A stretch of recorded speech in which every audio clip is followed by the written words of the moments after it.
Posible pong bumaba ang presyo ng karneng baboy sa mga pamilihan sa pagpasok ng bakuna kontra African Swine Fever o ASF. Ayon kay Agriculture Secretary Francisco Q. Laurel Jr., kung magiging epektibo ang bakuna, marami ulit ang mamumuhunan at dadami rin ang baboy sa bansa. Naapektuhan kasi ang produksyon niya dahil sa dumaraming kaso ng ASF na nagresulta sa taas presyo. Kaya plano po nilang ipamigay ang unang batch ng mga bakuna ngayong Agosto hanggang Setyembre. Pero malalaman pa raw ang epekto ng bakuna sa Pebrero sa susunod na taon.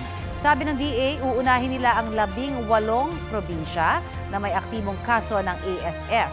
Tiniyak naman ng Food and Drug Administration na FDA sa publiko na dumaan sa masusing pag-aaral ang bakuna.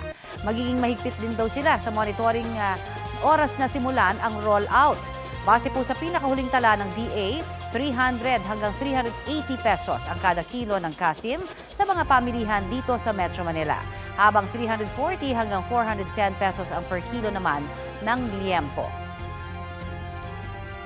Kapuso, para sa mga maiinit na balita, mag-subscribe sa GMA Integrated News sa YouTube.